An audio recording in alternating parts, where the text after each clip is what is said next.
அப்துல் காதர் ஜெயிலானி அவர் ஒரு முறை தொழுது கொண்டிருந்தார். தொழுகையில இருக்கும் பொழுது 2 தடவை கடுமையாக கத்துறாரு. கால்ல கிடக்கிற செருப்பை தூக்கி எறிகிறாரு. தொழுதுகிட்டு இருக்கிற மக்கள் எல்லாம் இதை கவனிக்கிறார்கள். தொழுகை முடிஞ்ச உடனே யாருமே முஹையத்தீன் அப்துல் காதர் ஜீலானி கேட்பதற்கு பயந்துகிட்டு இருந்தாங்களாம். கொஞ்ச நேரம் கழிச்சு வேற ஒரு கூட்டம் அந்த 2 செருப்போட வந்தாங்களாம். இப்படி நாங்க என்ன செஞ்சோம், ஒரு வணிக கூட்டத்துல போய்கிட்டு இருந்தோம், வியாபாரம் செய்யறதுக்காக போய்கிட்டு இருந்தோம். எங்களை இடமறிச்சு எங்களுடைய பொருட்களை பறிப்பதற்காக வழிப்பறி செய்வதற்காக சில அரபிகள் உள்ள வந்தாங்க. அப்படி உள்ள வரும் பொழுது நாங்க எங்களுக்குள்ள பேசிக்கிட்டோம், நம்ம முஹையத்தீன் அப்துல் காதர் ஜெயிலானி நினைச்சிட்டா என்ன அப்படின்னு எங்களுக்குள்ள பேசி முஹையத்தீன் அப்துல் காதர் ஜெயிலானியை நாங்க நினைக்க ஆரம்பிச்சோம். உடனே கெட்டு வேகத்தில் என்ன செய்தது, 2 செருப்புகள் பறந்து வந்தது. அந்த கொள்ளையர்கள் மீது அந்த செருப்பு விழுந்து அதுல 2 பேர் இறந்து போறாங்க. அந்த கொள்ளையர்கள் தப்பி ஓடுனாங்க. திரும்ப அந்த கூட்டம் அந்த செருப்புகளை எடுத்துட்டு முஹையத்தீன் அப்துல் காதர் ஜீலானி கையில கொடுத்தாங்க என்று இது போன்ற பல கட்டுக்கதைகள் எழுதி வைக்கிறாங்களே, அதுக்கெல்லாம் என்ன காரணம்? இது நாதாக்கள் பயன்படுத்திய பொருட்கள், இது சுஹதாக்கள் பயன்படுத்திய பொருட்கள், இது சஹாபாக்கள் பயன்படுத்திய துணி, இது சஹாபாக்களுடைய தலைமுடி, இது அல்லாஹ்வின் தூதருடைய தலைமுடி என்று சொல்லி இது போன்ற பல விஷயங்களை. அதுக்கு மார்க்க ஏதாவது நமக்கு வழிகாட்டுதா?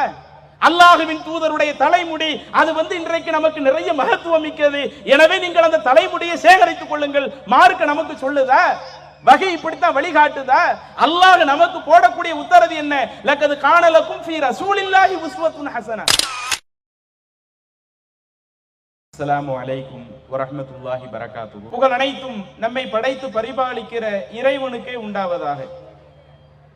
அன்பிற்குரிய அல்லாஹ்வின் நல்லடியார்களே, தாய்மார்களே, சகோதர சகோதரிகளே, தமிழ்நாடு தௌஹீது ஜமாத் திண்டுக்கல் மாவட்டத்தின் சார்பாக ஏற்பாடு செய்யப்பட்டிருக்கிற சமூக பாதுகாப்பு மாநாட்டிலே வஹி அல்லாதது வழிகேடே என்ற தலைப்பின் கீழ் சில கருத்துக்களை உங்களிடத்தில் எடுத்து சொல்ல நான் பணிக்கப்பட்டிருக்கிறேன்.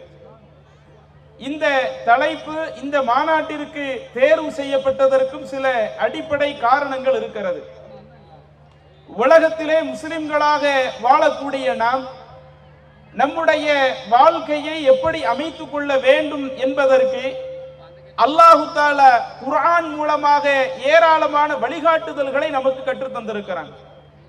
இன்னும் ஆதி மனிதர் ஆதம் அலைஹிஸ்ஸலாம் அவர்களிலிருந்து இந்த உலகத்தில் கடைசியாக வரவிருக்கக்கூடிய அனைத்து மக்களுக்கும் வழிகாட்டுவதற்காக நபிமார்கள் பல நபிமார்களை அனுப்பி அந்த நபிமார்களினுடைய இறுதியாக முஹம்மது நபி ஸல்லல்லாஹு அலைஹி வஸல்லம் அவர்களை அல்லாஹு தஆலா அனுப்பி வைத்து அந்த முஹம்மது நபியினுடைய இந்த ஏகத்துவ பிரச்சாரம் கியாம நாள் வரை இருக்கக்கூடிய நபர்களுக்கு சென்றடையக்கூடிய விதத்தில் அல்லாஹு தஆலா இந்த இஸ்லாமிய மார்க்கத்தை ஆக்கி வைத்திருக்கிறான். இப்படிப்பட்ட இந்த சூழலிலே இன்றைக்கு முஸ்லிம்களாக வாழக்கூடிய நாம் நம்முடைய வாழ்க்கையை எப்படி அமைத்துக் கொண்டிருக்கிறோம்? குறிப்பாக இந்தியாவில் இருக்கக்கூடிய முஸ்லிம்கள், தமிழகத்தில் இருக்கக்கூடிய முஸ்லிம்கள், தமிழ் பேசக்கூடிய முஸ்லிம்கள், நாம் நம்முடைய வாழ்க்கையை எப்படி அமைத்துக் கொண்டிருக்கிறோம்? முழுக்க முழுக்க இறைவன் கற்றுத்தந்த வஹீயின் அடிப்படையில் தான் நாம் நம்முடைய ஒட்டுமொத்த வாழ்க்கையும் அமைத்திருக்கின்றோமா? அல்லது நம்முடைய வாழ்க்கையில சில விஷயங்களை மட்டும் இஸ்லாமிய மார்க்கத்தை பார்த்துவிட்டு பல விஷயங்களை இஸ்லாத்தை கவனிக்காமல் நாம் நம்முடைய வாழ்க்கையை நடத்தி கொண்டிருக்கிறோமா என்பதை நாம் சற்று சிந்தித்து பார்க்க கடமைப்பட்டிருக்கிறோம்.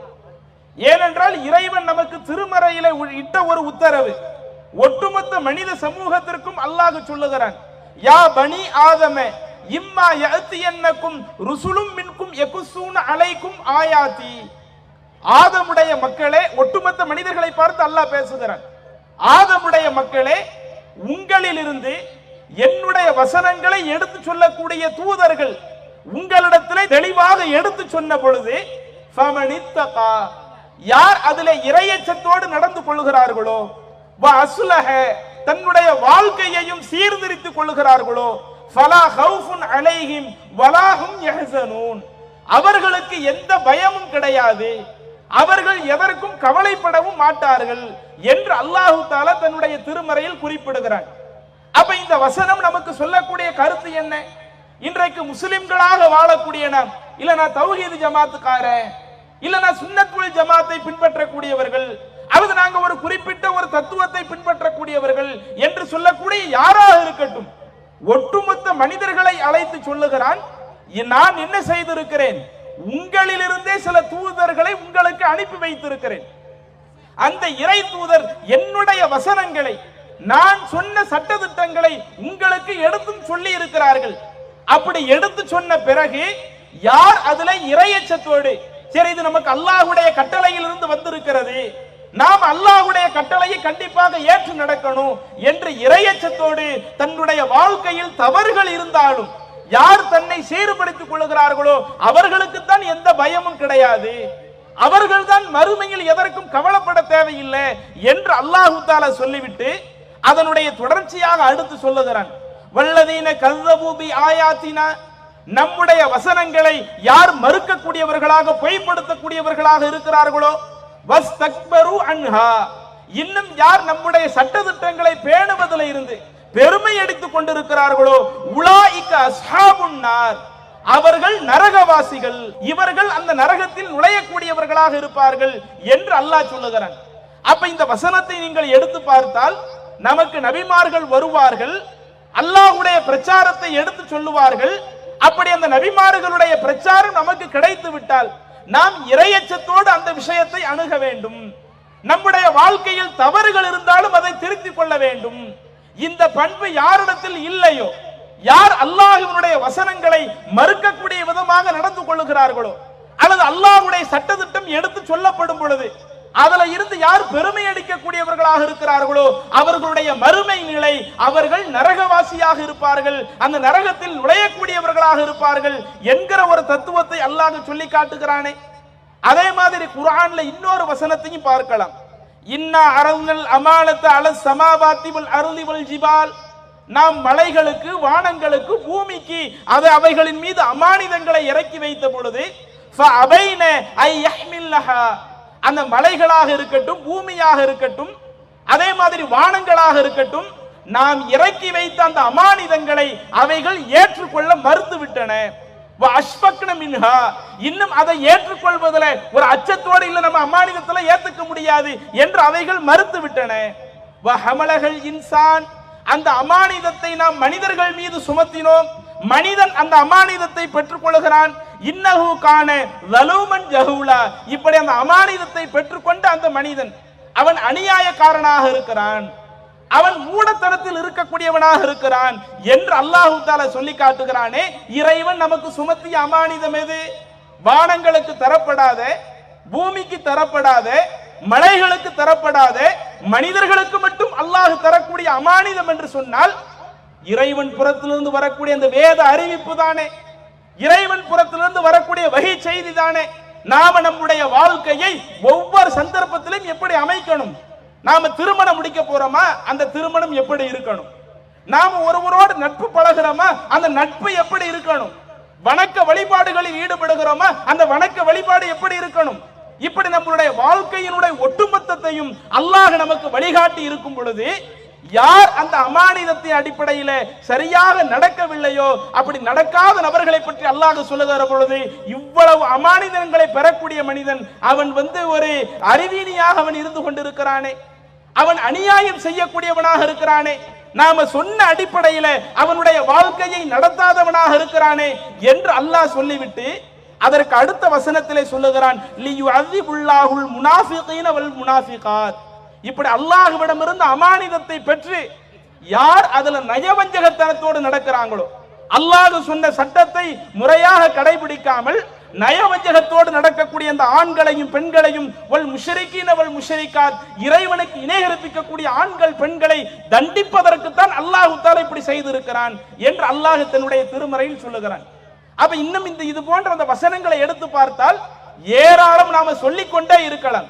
நம்முடைய வாழ்க்கையை சீர்படுத்துவதற்காக ஒவ்வொரு நபிமார்களுக்கும் அல்லாஹ் தஆலா தூது செய்தியை கொடுத்ததை போல முகமது நபிக்கும் வகை செய்தியை கொடுத்து அந்த வகையை கடைசி காலம் வரை வரக்கூடிய மக்களுக்கு சென்றடையக்கூடிய விதமாக அல்லாஹ் தஆலா ஆக்கி வைத்து நாம் அந்த வகை செய்திக்கு உட்பட்டு தான் நடக்க வேண்டும் என்கிற தத்துவத்தை வலியுறுத்தக்கூடிய பல்வேறு வசனங்கள் இருக்கிறது. ஆனால் இன்றைக்கு நம்முடைய நிலை என்ன? நாம நமக்கு சொல்லப்பட்ட அத்துணை வகை செய்திகளையும் முறையாக கடைபிடிக்கின்றோமா? பல நேரங்கள்ல மற்ற மனிதர்களுடைய கருத்துக்களுக்கு முக்கியத்துவம் கொடுக்கிறோம். அல்லாஹ் சொல்றான், வஹீங்கிறது நான் சொல்லக்கூடியது, இறைவனாகிய என்னுடைய உத்தரவு, என்னுடைய உத்தரவுக்கு தான் மனிதர்களாக நீங்கள் கட்டுப்பட வேண்டும் என்று அல்லாஹ் சொல்லும் பொழுது, இன்னைக்கு நாம என்ன செய்யறோம்? நம்முடைய வாழ்க்கையில பல விஷயங்கள், குர்ஆன்ல ஒன்று சொல்லப்பட்டிருக்கும், நான் குர்ஆனை பார்க்க மாட்டேன். ஹதீஸ்ல ஒன்று சொல்லப்பட்டிருக்கும், அந்த ஹதீஸ்ல உள்ள கருத்துக்களை நான் பார்க்க மாட்டேன். எங்களை வழி நடத்தக்கூடிய அஜரத்துமார்கள் எங்களை எப்படி வழி நடத்துகிறார்கள்? அஜரத்து என்ன சொன்னாலும் சரியாத்தா இருக்கும். 7 வருஷம் படிச்சுட்டு வந்தாங்கல்ல, 10 வருஷம் ஓதிட்டு வந்தாங்கல்ல, 7 வருஷம் 10 வருஷம் ஓதிட்டு வந்த அஜரத்துமார்களுக்கு மார்க்கம் தெரியாத? அவங்க சொன்ன அனைத்துமே சரியாக இருக்காத? அது குர்ஆன்ல இருக்குதோ இல்லையோ, அஜரத்து சொன்ன அப்படியே கேட்க ஆரம்பிச்சிருவேன் என்கிற ஒரு நிலை இன்றைக்கு மனித சமூகத்தில் இருக்கிறதா இல்லையா? இப்படி எத்தனை விஷயங்கள் நம்மை போன்ற ஒரு சாதாரண மனிதர்களுடைய கருத்துக்களை மார்க்க சட்டமாக அங்கீகரிக்கக்கூடிய நிகழ்வுகள் ஏராளம் இன்றைக்கு நம்முடைய முஸ்லிம்களிடத்தில் இருந்து கொண்டிருக்கிறது. கொஞ்சம் குர்ஆன்ல ஒரு வசனத்தை கவனியுங்கள். அல்லாஹ் சொல்லுகிறான், வ இன் துதி அக்ஸர மன் ஃபில் அர்த். நபியை பார்த்து அல்லாஹ் தஆலா சொல்லுகிறான், நபியே நீங்க மட்டும் இந்த உலகத்தில் இருக்கக்கூடிய அதிகமான மக்களை பின்பற்ற ஆரம்பித்தால் யதுல்லுக அன் சபீலில்லாஹ், அந்த மக்கள் என்ன செய்து விடுவார்கள்? இறைவனுடைய பாதையை விட்டு உங்களை வழிகெடுத்து விடுவார்கள். அல்லாஹ் ரசூலுல்லாஹி ஸல்லல்லாஹு அலைஹி அவங்கள பார்த்து பேசுறான். எந்த இறை தூதர் யாருக்கு அல்லாஹ் தஆலா வஹி செய்தியை கொடுத்து எந்த இறை தூதர் மூலமாக இந்த இஸ்லாமிய மார்க்கத்தை அல்லாஹ் பரிபூரணப்படுத்தினானோ அந்த இறை தூதரை பார்த்து அல்லாஹ் சொல்லுகிறான், நபியே நீங்கள் வாழக்கூடிய காலகட்டத்தில் அதிகமான மக்களை நீங்கள் பின்பற்ற ஆரம்பித்தால் அந்த மக்கள் என்ன சொல்றாங்க, இவங்க என்ன சொல்றாங்க என்று மக்களில் அதிகமான நபர்களை நீங்கள் பின்பற்ற ஆரம்பித்தால் அந்த மக்கள் என்ன செய்து விடுவார்கள்? அல்லாஹ்வின் பாதையை விட்டும் நபியாகிய உங்களை அவர்கள் வழிமாற செய்து விடுவார்கள். ஏனென்றால் அந்த மக்கள் அவங்க முழுக்க முழுக்க அவங்க என்ன பண்றார்கள்? மனிதர்களுடைய கருத்தை தான், ஊகத்தை தான் அவர்கள் பின்பற்றிக் கொண்டிருக்கிறார்கள். இன்னும் அவர்கள் கற்பனை செய்யக்கூடிய நபர்களாகத்தான் இருக்கிறார்கள். யாரெல்லாம் யூகத்தை உள்ளே திணிக்கிறாங்களோ, மார்க்க ஆதாரங்களை விட்டுவிட்டு இறைவனுடைய வகை செய்தியை விட்டுவிட்டு யார் யூகங்களை உள்ளே திணிக்கின்றார்களோ அப்படி யூகத்தை திணிக்கக்கூடியவர்கள் அவ்வளவு நபர்களும் கற்பனை தான் செய்து கொண்டிருக்கிறார்கள். இது போன்ற நபர்களுடைய கருத்துக்களை நீங்கள் பின்பற்றினால் உங்களுடைய பாதை அல்லாஹ் காட்டி தரக்கூடிய பாதையில் இருந்து அது பாதை மாறி சென்றதாக மாறிவிடும். எனவே அதிகமான நபர்களை நீங்கள் பின்பற்றாதீர்கள் என்று அல்லாஹ் சொல்லிவிட்டு, இன்ன ரப்பக ஹுவ அஅலமு மை யதில்லு அன் சபீலிஹி, நம்மை படைத்த அல்லாஹ் இருக்கிறானே, நம்மை படைத்த இறைவனுக்கு யாரெல்லாம் அந்த அல்லாஹ்வுடைய பாதையை விட்டு வழிமாறி செல்வார் என்பதை அல்லாஹ் தஆலா அறியக்கூடியவன். வஹுவ அஅலமு பில் முஹ்ததீன், இன்னும் அல்லாஹ் தஆலா நேர் வழியில் இருப்பவர்களையும் அறியக்கூடியவன் என்று சொல்லுகிறான். அப்ப இந்த வசனம் நமக்கு சொல்லக்கூடிய கருத்து என்ன? எந்த தூதருக்கு அல்லாஹ் வகை செய்தியை கொடுத்தானோ அந்த தூதருக்கு அதிகமான மக்களுடைய கருத்தை நீங்க கேட்காதீங்க. ஏன்னா அவங்க யூகத்தை தான் பின்பற்றுகிறார்கள். பின்பற்றுவதாக இருந்தால் மார்க்கத்தினுடைய அடிப்படையை தான் பின்பற்ற வேண்டும். இறைவன் சொன்ன குர்ஆன்ல சொல்லப்பட்ட சட்டத்தை தான் பின்பற்ற வேண்டும். அந்த குர்ஆனுக்கு விளக்கமாக அல்லாஹ் ரசூலுல்லாஹி ஸல்லல்லாஹு அலைஹி அவர்களுக்கு எந்த வகை செய்தியை கற்றுத் தந்தானோ, எது நமக்கு நபிமொழியாக சொல்லப்பட்டதோ அதைத்தான் அவர்கள் பின்பற்ற வேண்டும். ஆனால் அதையெல்லாம் விட்டுவிட்டு நிறைய பேர் யூகத்தை பின்பற்றுவதனால, தன்னுடைய சொந்த கருத்துக்களை மனோ இச்சைகளை பின்பற்றுவதனால நீங்க அவங்களை பின்பற்றாதீங்க என்று அல்லாஹ் தஆலா சொல்லி காட்டுகிறானே. அதனால தான் ரசூலுல்லாஹி ஸல்லல்லாஹு அலைஹி அவங்களே என்ன பண்றாங்க? தன்னுடைய வாழ்க்கையை கூட 2 விதமாக பிரித்து காட்டுகிறார்கள். சஹீஹ் முஸ்லிமிலே பதிவு செய்யப்பட்ட ஒரு நபிமொழி. ரசூலுல்லாஹி ஸல்லல்லாஹு அலைஹி அவர்கள் மக்காவில இருந்த காலத்துல ரசூலுல்லாஹி ஸல்லல்லாஹு அலைஹி மக்காவில் உள்ள மக்கள் அதிகமாக விவசாயம் செஞ்சது கிடையாது. மக்காவிலிருந்து மதீனாவுக்கு ஹிஜ்ரத் பண்ணி வர்றாங்க. மதீனாவில் உள்ள நிறைய தோழர்கள், அந்த மதீனாவாசிகள், அவர்கள் எல்லாம் முழுக்க முழுக்க பேரித்தமர விவசாயத்தை அதிகம் செய்யக்கூடியவர்கள். அப்ப அவங்களுடைய விவசாய முறையை பார்க்கும் பொழுது நாமெல்லாம் அதிகம் கேள்விப்பட்ட ஒரு நபிமொழி தான். பேரிச்ச மரத்தில் ஆண் மரம் பெண் மரம் 2 மரம் இருக்கும். அதுல ஆண் மரத்தினுடைய பாலையை பெண் மரத்தினுடைய பாலையோடு இணைத்து கட்டி அப்படி அவங்க என்ன செய்தார்கள்? ஒரு விதமான விவசாயத்தை செய்தார்கள். ரசூலுல்லாஹி ஸல்லல்லாஹு அலைஹி அவங்களுக்கு அது புதுமையா தெரியுது. அங்க இருக்கக்கூடிய மதீனத்து தோழர்களிடத்துல சொல்றாங்க, இனிமே நீங்க இந்த மாதிரி விவசாயம் செய்யாதீங்க. ஆண் மரத்தினுடைய பாலையை பெண் மரத்தினுடைய பாலையில கெட்டி விவசாயம் பண்றீங்களே, இந்த மாதிரி செய்யாதீங்கன்னு அல்லாஹ்வுடைய தூதர் சொன்ன உடனே அதையும் அந்த தோழர்கள் ஏற்றுக்கொள்கிறார்கள். திரும்ப அதற்கடுத்து அறுவடை செய்கிற பொழுது அதுல கிடைக்கக்கூடிய மகசூல் ரொம்ப குறைவாக இருக்குது. அப்படி ரொம்ப குறைவாக இருக்கும் பொழுது அப்பதான் கேட்கிறாங்க, மாலி நகைலுக்கும், உங்களுடைய மரங்களுக்கு என்ன ஆச்சு, ஏன் இதுல இப்ப விளைச்சல் ரொம்ப கம்மியாக இருக்கிறது என்று கேட்கும் பொழுது அப்பதான் சஹாபாக்கள் ரசூலுல்லாஹி ஸல்லல்லாஹு அலைஹி வஸல்லம் சொல்றாங்க, அல்லாஹ்வுடைய தூதரே, நாங்கள் எப்போதும் செய்வதை போல விவசாயம் பண்ணோம், நீங்க தான் அப்படி செய்ய வேண்டாம்னு சொன்னீங்க, நீங்க சொன்னதுனால நாங்க அதை அப்படியே கேட்டோம், எங்களுக்கு மகசூல் குறைந்து விட்டது என்று சொன்ன உடனே அப்போது அல்லாஹ்வுடைய தூதர் சொல்லுகிறார்கள், இன்கான யன்ஃபஉஹும் ஸாலிக், நான் உங்களுக்கு சில விஷயங்களை சொல்வேன், அப்படி சொல்லக்கூடிய விஷயம் மார்க்கமாக இருந்துருச்சுன்னு வைங்க, ஃபலன் அக்திப அலல்லாஹ், இறைவனுடைய சட்டம் என்று எதை நான் உங்கள்கிட்ட சொல்றேனோ நான் அல்லாஹ் மேல போய் சொல்ல மாட்டேன், அல்லாஹ் சொல்லாத கருத்தை அல்லாஹ் சொன்னதாக உங்களிடத்துல நான் எடுத்து சொல்ல மாட்டேன், மார்க்க விஷயமாக நான் உங்களிடத்திலே சொல்லிவிட்டால் அதை நீங்கள் கண்டிப்பாக எடுத்துக்கொள்ளுங்கள், மார்க்க விஷயம் அல்லாமல் ஒரு மனிதராக நான் உங்களுக்கு ஒரு கருத்தை சொன்னால் அப்ப நீங்க அதுல என்ன பாருங்க, இன்கான யன்ஃபஉஹும் ஸாலிக், நான் சொல்லக்கூடிய அந்த கருத்து அவர்களுக்கு ஏதேனும் பயனளிப்பதாக இருந்தால் ஃபல் யஸ்னஉஹு, அதை அவர்கள் செய்து கொள்ளட்டும், ஏனா ஃபஇன்னி இன்னமா வனது வன்னா, நான் மனிதன் அடிப்படையில் ஏதேனும் சொன்னால் அது கூட என்னுடைய அபிப்பிராயத்தை தான் உங்கள்கிட்ட சொல்றேன், என்னுடைய அபிப்பிராயத்தை பொறுத்த வரையில அது உங்களுக்கு விருப்பம் இருந்தா செஞ்சுக்கிடுங்க, என்னுடைய அபிப்பிராயத்தை பொறுத்த வரையில அது உங்களுக்கு பலனளிக்கவில்லை என்றால் அது உங்களுக்கு தேவையற்ற ஒரு காரியமாக நீங்கள் கருதினால் அதை நீங்கள் செய்து கொள்ள தேவையில்லை என்று அல்லாஹ்வுடைய தூதர் சொல்லிவிட்டு, வலாக்கின் இதா ஹத்தஸ்துக்கும் அனில்லாஹி ஷைஆ, மாறாக அல்லாஹ்விடமிருந்து வந்த சட்டமாக ஏதேனும் ஒரு சட்டத்தை நான் உங்களிடத்திலே சொன்னால் ஃபஹுது பிஹி, அதை நீங்கள் கண்டிப்பாக எடுத்துக்கொள்ள வேண்டும்.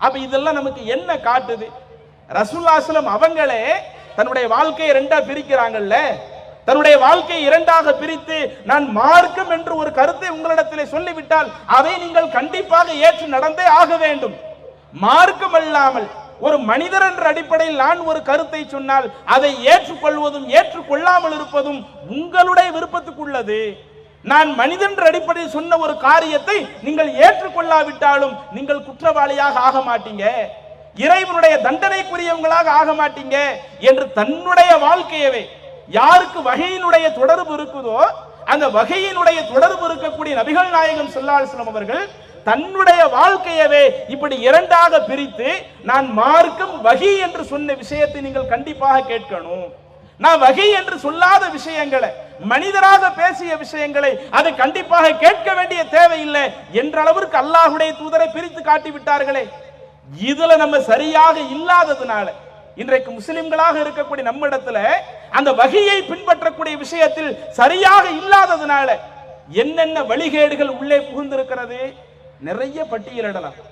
இன்றைக்கு நம்முடைய சமூகத்துல இணை வைப்பு கலாச்சாரம் வேரூண்டி கிடப்பதற்கு என்ன காரணம், ஆரம்பத்தில் ரொம்ப அதிகமாக இருந்தது, இன்றைக்கு ஏகத்துவ பிரச்சாரத்தின் விளைவாக நிறைய பேர் அந்த இணை வைப்பிலிருந்து மீண்டு வந்தாலும் இன்னும் இணை வைப்பில் இருக்கக்கூடிய நபர்கள் இருக்கத்தானே செய்யறாங்க, தர்காவுக்கு போகக்கூடியவர்கள் இருக்கத்தானே செய்யறாங்க, இறந்தவங்கள்ட்ட கையேந்தக்கூடியவர்கள் இருக்கத்தானே செய்கிறார்கள். ஒவ்வொரு ஊர்களிலும் வியாழக்கிழமை பார்த்தோம்னு சொன்ன வியாழக்கிழமை இரவு நேரத்தில் நம்முடைய சமூகத்தில் இருக்கக்கூடிய ஒரு சில பெண்கள் தர்காவுக்கு போய் அங்கு விளக்குகள் வச்சிருக்கிறாங்க, விளக்குல போய் எண்ணெயை ஊத்திட்டு இன்னும் அங்கு ஏதேனும் சில துவாக்கள் ஓதுறாங்க, அந்த துவாக்கள் இருந்து ஆமீன் சொல்றது. இது போன்ற அந்த தர்கா நம்பிக்கை நம்மளிடத்துல எப்படி வந்தது, இறந்தவங்கள்ட்ட கையேந்தக்கூடிய நம்பிக்கை எப்படி வந்தது, அல்லாஹ்விடத்தில் கையேந்த வேண்டிய இந்த இஸ்லாமிய சமுதாயம் அவுலியாக்கள் என்று சொல்லி நாதாக்கள் சுகதாக்கள் என்று சொல்லி இறந்து போன நபர்களிடத்தில் கையேந்தக்கூடிய நபர்களாக நம்ம மாறி போனோமே, இந்த வழிகேடெல்லாம் எப்படி நமக்கு வந்தது, எப்போது நாம் வகை செய்தியை விடுகிறோமோ அப்போது நமக்கு உள்ளே வழிகேடு நம்மளுடைய சமூகத்திற்குள் வருகிறது.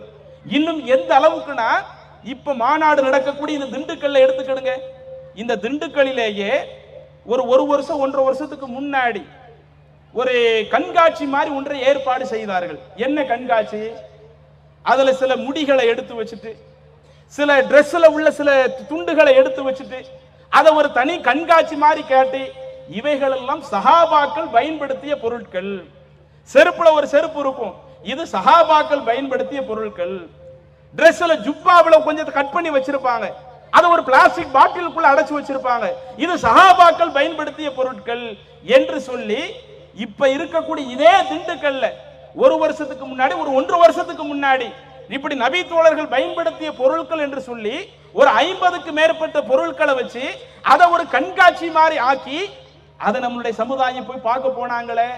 சரி, சஹாபாக்கள் பயன்படுத்திய பொருட்களா, அவங்களுடைய ஜுப்பாவா, அவங்களுடைய தலைமுடியா, அவங்களுடைய எந்த அளவிற்கு?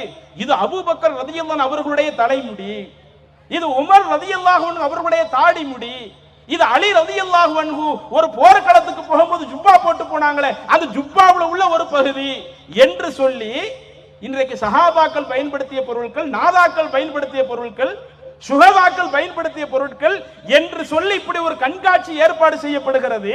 அந்த கண்காட்சிகள்ல நம்மளுடைய சமூக மக்கள் அதிகமா உள்ள போறாங்களே, ஒரு புனிதத்தை நினைச்சு போறாங்களே, நம்ம அங்க போயிட்டு வர்றதுனால நமக்கு பரக்கத்து கிடைக்கும், அந்த பொருளை தொட்டுட்டு வந்து அதுல பரக்கத்து கிடைக்கும் என்கிற அளவிற்கு இந்த சமுதாயம் போகுதே.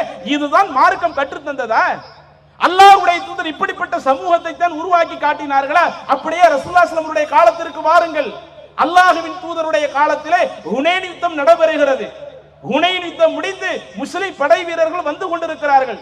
அந்த யுத்தத்தில் இஸ்லாத்தை ஏற்றுக்கொண்டு நிறைய நபி தோழர்கள் அந்த ஹுனைன் யுத்தத்திலே பங்கெடுத்தார்கள். அந்த நபி தோழர்கள் எல்லாம் அந்த யுத்தம் முடிந்து வருகிற பொழுது ஒரு மரத்தை பார்க்கின்றார்கள். என்ன மரம்? அன்றைய காலத்தில் இருக்கக்கூடிய முஷ்ரிக்கீன்கள், இறைவனுக்கு இணை கற்பிக்கக்கூடிய நபர்கள் அந்த மரத்தை புனிதமாக பார்ப்பார்கள். அந்த மரத்துக்கு தாத்து அன்வாத்துன்னு சொல்லப்படும். ஏதாவது ஒரு காரியம் செய்யறதா இருந்தா அந்த மரத்துக்கு அங்க போயிட்டு வந்தா ஒரு புனிதம் கிடைச்சிரும். போருக்கு போறதா இருந்தா வாழை கொஞ்ச நேரம் அந்த மரத்துல வச்சுட்டு வந்தா புனிதம் கிடைச்சிரும் என்ற அளவிற்கு புனிதமாக பார்க்கப்பட்ட ஒரு மரம். அப்ப புதிதாக இஸ்லாத்தை ஏற்றுக்கொண்ட அந்த நபி தோழர்கள் ஹுனைன் யுத்தம் முடிந்து வருகிற பொழுது அந்த தாத்து அன்வாத்து மரத்தை பார்த்து விட்டு அல்லாஹ்வின் தூதரிடத்திலே ஒரு கோரிக்கை வைத்தார்கள். அல்லாஹ்வின் தூதரே, எங்களுக்கும் இந்த மாதிரி ஒரு மரத்தை நீங்க ஆக்கி கொடுங்களேன், நாங்க இதே மரத்தை புனிதம் ஆக்கி கொடுங்கன்னு உங்கள்ட்ட கோரிக்கை வைக்கல. இது முஷ்ரிக்கீன்கள் இதை புனிதமா நினைச்சுக்கிட்டு இருக்காங்க. இந்த மரத்தை இறைவனுக்கு இணை கற்பிக்கக்கூடிய நபர்கள் புனிதமா வைக்கிறாங்க. எங்களுக்கு இந்த மரம் வேண்டாம், இதே மாதிரி வேறு ஒரு மரத்தை நீங்க புனிதமாக ஆக்கித்தாங்க என்று கோரிக்கை வைக்கிறப்ப அல்லாஹ்வின் தூதர் சொன்னார்கள், மூசா அலைஹிஸ்ஸலாம் அவங்களுடைய காலத்துல மூசா அலைஹிஸ்ஸலாம் அந்த மக்கள் அவங்கள்ட்ட கேட்ட கேள்வி மாதிரி இருக்குது. அந்த மூசா அலைஹிஸ்ஸலாம் அவங்களுடைய காலத்துல அல்லாஹ்வே குர்ஆன்ல சொல்லி காட்டுறான். அந்த மக்கள் என்ன மூசா நபிட்ட கோரிக்கை வைக்கிறாங்க? ஒரு பெரிய ஒரு கஷ்டத்திலிருந்து காப்பாற்றிய பிறகு அந்த நம்பிக்கையாளருக்கு ஒரு இறைவன் மிகப்பெரிய ஒரு பாதுகாப்பை கொடுத்த பிறகு அவங்களுக்கு ஒரு கடவுள் இருக்கிற மாதிரி எங்களுக்கு ஒரு கடவுள் ஆக்குங்க என்று மூசா நபி காலத்துல இணை வைப்புக்கே கோரிக்கை வைக்கிற அளவுல அந்த மக்கள் இருந்தாங்களே. நீங்க கேட்கிற கேள்வி அந்த மாதிரி தானே இருக்கு. இதெல்லாம் கிடையாதுன்னு சொல்லித்தானே இஸ்லாத்துக்கு வந்தோம். மரத்துக்கு புனிதம் கிடையாது, வானத்துக்கு புனிதம் கிடையாது, சூரியனுக்குன்னு தனியான புனிதங்கள் கிடையாது, சந்திரனுக்குன்னு தனியான புனிதங்கள் கிடையாது, எந்த பொருட்களுக்கும் புனிதம் கிடையாது என்று சொல்லித்தானே இஸ்லாத்திற்கு வந்தோம். அனைத்து புனிதங்களும் ஏக இறைவனுக்குரியது, அனைத்து ஆற்றலும் ஏக இறைவனுக்குரியது. அந்த இறைவனுடைய ஆற்றல் எந்த நபர்களுக்கும் வர முடியாது, அந்த இறைவனுடைய ஆற்றல் எந்த பொருட்களுக்கும் வர முடியாது என்று சொல்லித்தானே இந்த இஸ்லாத்தை ஏற்றோம்.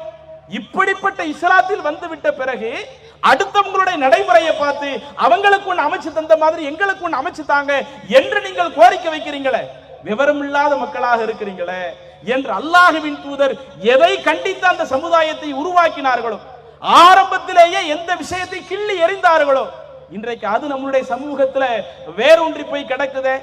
நாகூர் தர்காவுக்கு போய் பாருங்க. நாகூர் தர்காவில் இன்னைக்கு என்ன நிலை? ஒரு செருப்பு வச்சிருப்பாங்க, அந்த செருப்புக்கு நிறைய முக்கியத்துவம் கொடுப்பாங்க, அந்த செருப்பை ரொம்ப புனிதமாக நினைப்பாங்க. இன்னும் சொல்ல போனா ஆரம்பத்துல அந்த செருப்பை தூக்கி தலையில வச்சுக்கிட்டோம்னு வைங்க, நமக்கு பரக்கத்து கிடைச்சிரும் என்ற அளவிற்கு அந்த செருப்புகளுக்கெல்லாம் புனிதம் கொடுக்கிற அளவுக்கு மாறணுமே. எல்லாத்துக்கும் என்ன காரணம்? அதனால தான் முஹையத்தின் மௌலிதிலேயே ஒரு வரி ஒன்றை எழுதி வைத்திருக்கிறார்கள். ரமாபி கபுகாபைஹி மன்கது நஹபா வத்துமா ஃபாத்தகுமா அலைஹி வஜபா என்று முஹையத்தின் மௌலிதிலே ஒரு வரியை எழுதி வைத்திருக்கிறார்கள். இன்றைக்கு மார்க்கத்தில் இல்லாத பல விஷயங்களை, வகையில் சொல்லப்படாத பல விஷயங்களை நாம் செய்வதனால் எந்த அளவிற்கு சமூகத்தை வழிகெடுத்து வைத்திருக்கிறார்கள். முஹையத்தின் அப்துல் காதர் ஜெயிலானி அவர் ஒரு முறை தொழுது கொண்டிருந்தாராம். தொழுகையில இருக்கும் பொழுதே 2 தடவை கடுமையாக கத்துறாரு, கடுமையா கத்துறாரு, கால்ல கிடக்கிற செருப்பை தூக்கி எறிகிறாரு. தொழுதுகிட்டு இருக்கிற மக்கள் எல்லாம் இதை கவனிக்கிறார்கள். தொழுக முடிஞ்ச உடனே யாருமே முஹையத்தின் அப்துல் காதர் ஜீலானிட்ட கேட்பதற்கு தைரியம் இல்லாம இருந்தாங்க, பயந்துகிட்டு இருந்தாங்களாம். கொஞ்ச நேரம் கழிச்சு வேற ஒரு கூட்டம் அந்த 2 செருப்போட வந்தாங்களாம். வந்து முஹையத்தீன் அப்துல் காதர் ஜெயிலானிட்டு இந்த விஷயத்தை எல்லாம் விளக்கி சொல்றாங்க. என்ன விளக்கி சொன்னாங்க? இப்படி நாங்க வந்து என்ன செஞ்சோம், ஒரு வணிக கூட்டத்துல போய்கிட்டு இருந்தோம், வியாபாரம் செய்யறதுக்காக போய்கிட்டு இருந்தோம். எங்களை இடமறிச்சு எங்களுடைய பொருட்களை பறிப்பதற்காக, வழிப்பறி செய்வதற்காக சில அரபிகள் உள்ள வந்தாங்க. அப்படி உள்ள வரும் பொழுது நாங்க எங்களுக்குள்ள பேசிக்கிட்டோம், நம் முஹையத்தீன் அப்துல் காதர் ஜெயிலானியை நினைச்சுட்டா என்ன அப்படின்னு எங்களுக்குள்ள பேசி முஹையத்தீன் அப்துல் காதர் ஜெயிலானியை நாங்க நினைக்க ஆரம்பிச்சோம். உடனே கெட்டு வேகத்தில் என்ன செய்தது, 2 செருப்புகள் பறந்து வந்தது. 2 செருப்புகள் பறந்து வந்து அந்த கொள்ளையர்கள் மீது அந்த செருப்பு விழுந்து அதுல 2 பேர் இறந்து போறாங்க. அந்த கொள்ளையர்கள் தப்பி ஓடுனாங்க. திரும்ப அந்த கூட்டம் அந்த செருப்புகளை எடுத்துட்டு வந்து முஹையத்தீன் அப்துல் காதர் ஜீலானி கையில கொடுத்தாங்க என்று இது போன்ற பல கட்டுக்கதைகளை எழுதி வைக்கிறாங்களே, அதுக்கெல்லாம் என்ன காரணம்? இது நாதாக்கள் பயன்படுத்திய பொருட்கள், இது சுஹதாக்கள் பயன்படுத்திய பொருட்கள், இது சஹாபாக்கள் பயன்படுத்திய துணி, இது சஹாபாக்களுடைய தலைமுடி, இது அல்லாஹ்வின் தூதருடைய தலைமுடி என்று சொல்லி இது போன்ற பல விஷயங்களை. அதுக்கு மார்க்க ஏதாவது நமக்கு வழிகாட்டுதா? அல்லாஹ்வின் தூதருடைய தலைமுடி அது வந்து இன்றைக்கு நமக்கு நிறைய மகத்துவம் மிக்கது, எனவே நீங்கள் அந்த தலைமுடியை சேகரித்துக் கொள்ளுங்கள், மார்க்க நமக்கு சொல்லுதா? வகை இப்படித்தான் வழிகாட்டுதா? அல்லாஹ் நமக்கு போடக்கூடிய உத்தரவு என்ன? லக்கது கானலக்கும் ஃபீ ரசூலில்லாஹி உஸ்வத்துன் ஹஸனா, உங்களுக்கு அனுப்பப்பட்ட தூதருடைய வாழ்க்கையை பாருங்க, அந்த வாழ்க்கையில உங்களுக்கு ஏராளமான முன்மாதிரி இருக்கும்.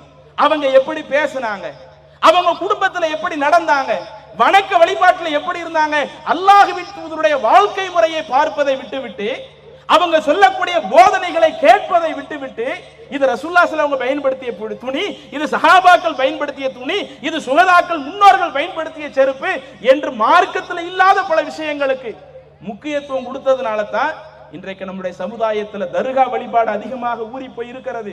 இந்த முஹர்ரம் மாதத்தை எடுத்துக்கிடுங்களேன். இந்த முஹர்ரம் மாதத்துல தமிழகத்துல இன்னும் சில இடங்கள்ல பஞ்சா என்ற பெயரில் மார்க்கத்தில் இல்லாத பல அனாச்சாரங்களை செய்யறாங்களா இல்லையா? பஞ்சான ஒரு 5 விஷயத்தை சொல்லுவார்கள். அஹ்லு பைத்துல உள்ளவர்களை ஒரு நினைவுபடுத்தக்கூடிய விதமாக நாங்க அந்த பஞ்சா ஊர்வலம் போறோம்ட்டு நம்மளுடைய மார்க்கத்தில் எந்த அளவுக்கு நடக்கிறது. தென்காசி மாவட்டம் புளியங்குடியில வந்து பாருங்க, முஹர்ரம் 10ல தீக்குழி இறங்குகிறார்கள். கேட்டா அந்த தீக்குழியை பூக்குழின்னு சொல்லி ஹுசைன் ரலியல்லாஹு அவர்கள் கர்பலா யுத்தத்தில் கொல்லப்பட்டாங்க. அவங்க கொல்லப்பட்ட அந்த வருத்தத்தை எங்களால தாங்கிக் கொள்ள முடியல, அதனால தான் நாங்க ஒவ்வொரு முறையும் இந்த முஹர்ரம் 10 வந்தா நாங்க எங்களையே வருத்தக்கூடிய அளவுக்கு தீயில இறங்கி நடக்கிறோம். அப்ப இந்த அளவுக்கு நம்மளுடைய சமுதாயம் இது அப்படியே மத்த சமுதாயத்தை ஒப்பிட்டு பாருங்க. மரத்தை புனிதமா எடுக்கிறது, ஒரு கொடியை ஒரு புனிதமா எடுக்கிறது, ஒரு துணியை ஒரு புனிதமாக எடுக்கிறது, ஒரு சோதனை என்று வருகிற பொழுது அதற்காக தன்னைத்தானே வற்புறுத்திக் கொள்வது, அத்துணையும் மத்த சமூகத்தில் உள்ளது. இன்றைக்கு மத்த சமூகத்தில் உள்ள இவ்வளவு கலாச்சாரங்களையும் இணை வைப்பு என்கிற ஒரு போர்வையில நம்முடைய இஸ்லாமிய சமூகத்தில் சில மக்கள் செய்கிறார்கள் என்றால், இந்த வழிகேடு இன்றைக்கு இருக்கிற முஸ்லிம்களுக்குள் புகுந்திருக்கிறது என்று சொன்னால் அதுக்கு காரணம் வகியை பின்பற்றாமல் இருந்தது தானே.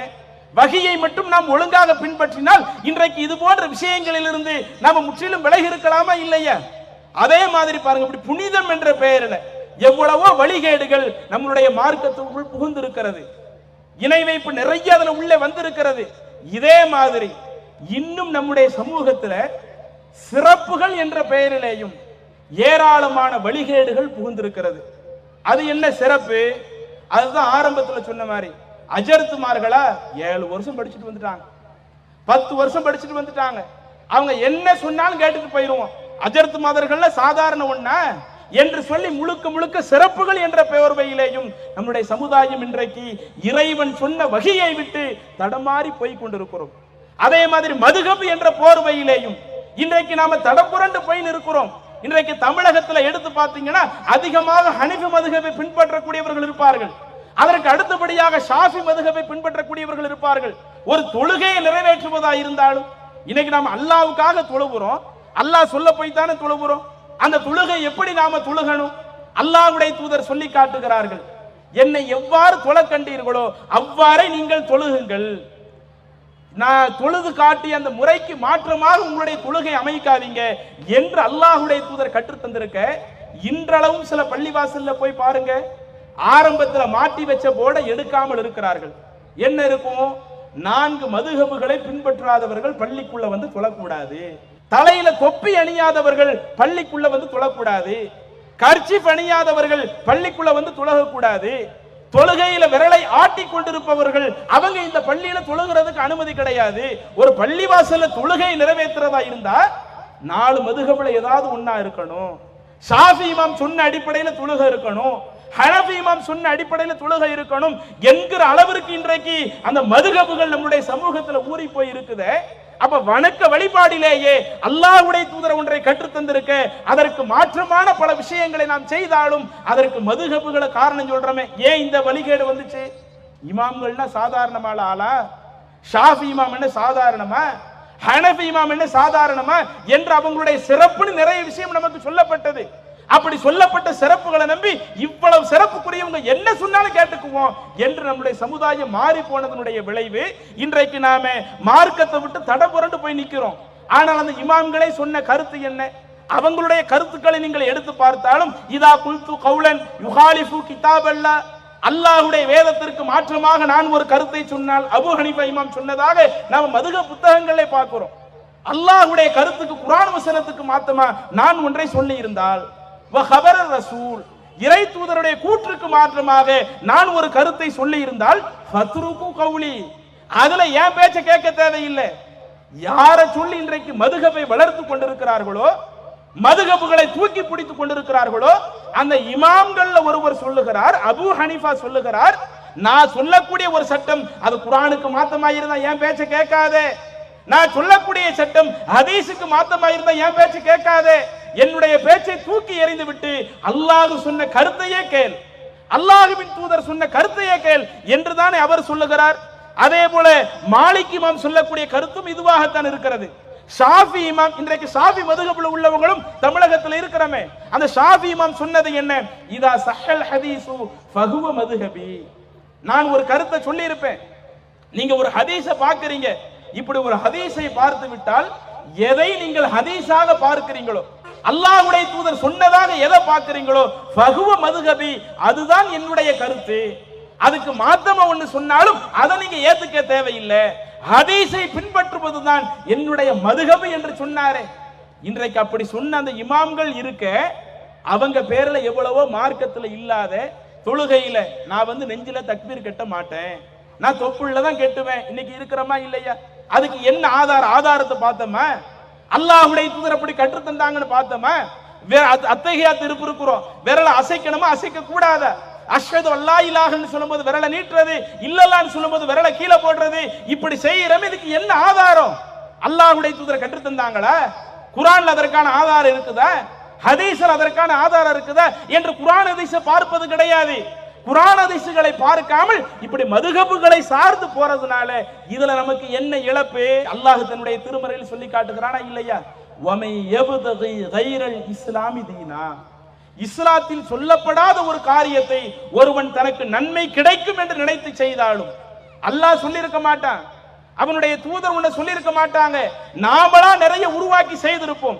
இப்படி நாமளா நிறைய உருவாக்கி செய்தால் ஃபலை யுக்பல மின்ஹு, அந்த காரியம் தவறு செய்யக்கூடியவனிடமிருந்து அந்த காரியத்தை அல்லாஹ் தஆலா ஏற்றுக்கொள்ள மாட்டான். வஹுவ ஃபில் ஆகிரத்தி மினல் காசிரீன், இப்படி மார்க்கத்தில் இல்லாத காரியத்தை செய்யக்கூடியவர்கள் மறுமை நாள்ல நஷ்டவாளியாக போவாங்க என்று அல்லாஹ் தஆலா சொல்லுகிறானே. அன்பிற்குரிய சகோதர சகோதரிகளே, மாற்று கருத்தில் உள்ள சகோதர சகோதரிகளே, நீங்கள் சிந்தித்து பாருங்கள். தௌஹீத் ஜமாத் ஒன்றை சொல்லிவிட்டால் அப்படியே கண்மூடித்தனமா கேட்காதீங்க. நாங்க சொல்லக்கூடிய கருத்து குர்ஆன்ல இருக்குதா? நாங்க சொல்லக்கூடிய கருத்து ஹதீஸ்ல இருக்குதா? நாங்கள் சொல்வது குர்ஆன்ல இருந்தா ஹதீஸ்ல இருந்தா சொல்லக்கூடிய எங்களை பார்க்காதீங்க.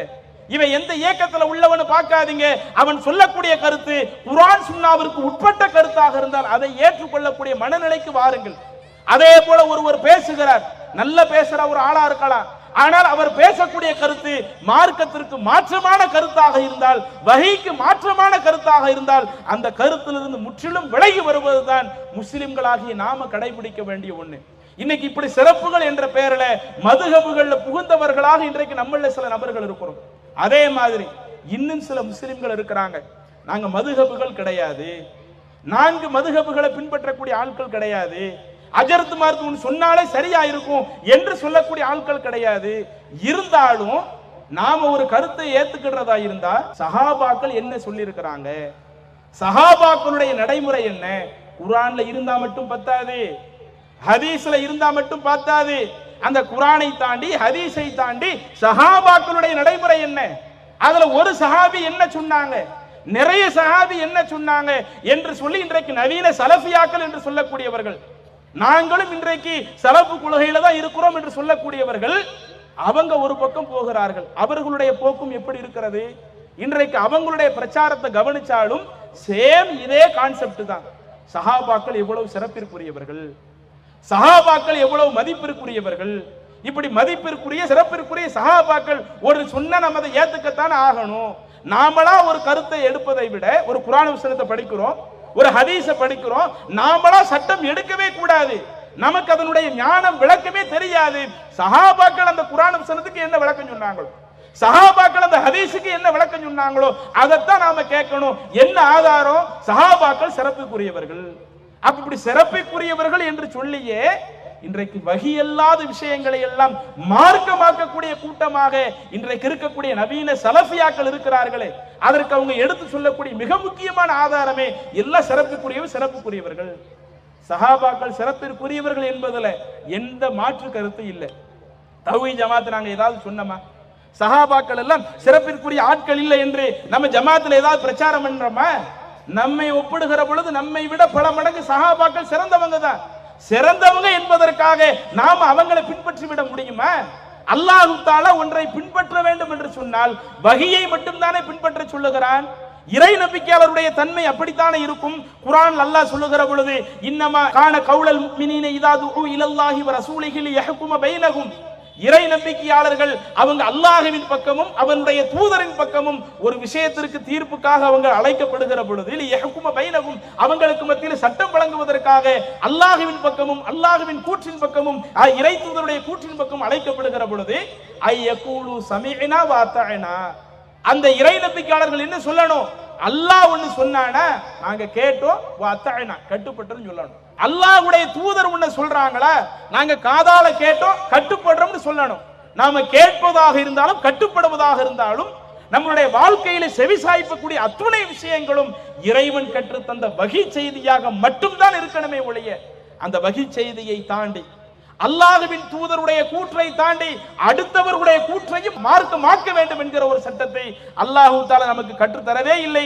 எனவே இதையெல்லாம் நாம் சற்று சிந்தித்து பார்த்து இதிலே நாம் உறுதிப்பட இருக்கணும். இறுதியாக அல்லாஹ் தஆலா இந்த ஒரு உறுதிப்பாட்டை தான் நம்மள்ட்ட எதிர்பார்க்கிறான்.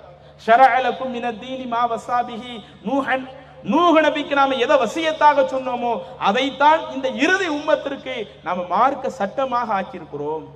வல்லதி அவுஹைனா இலைக், அதைத்தான் உமக்கு வஹியாக அருளி இருக்கிறோம். வமா வஸைனா பிஹி இப்ராஹீம் வ மூஸா வ ஈசா, இப்ராஹிம் நபிக்கு மூசா நபிக்கு ஈசா நபிக்கும் அதைத்தான் நாம வலியுறுத்தி சொல்லி இருக்கிறோம்னு சொல்லிட்டு அல்லாஹ் சொல்லுகிறான் அன் அகீமுத்தீன், எது மார்க்கமோ எது அல்லாஹ் கற்று தந்த சட்டமோ அந்த மார்க்கத்துல நீங்கள் உறுதியாக இருங்கள். வலா தத்தஃபர்ரகு ஃபீஹி, அதுல நீங்க பிரிஞ்சு போயிடாதீங்க. ஆக மொத்தம் அல்லாஹ் நமக்கு வழிகாட்டுவது எது இறைவன் புறத்திலிருந்து நமக்கு கற்றுத்தந்த சட்டமோ அதை மட்டும் தான் நம்ம பின்பற்றணும்.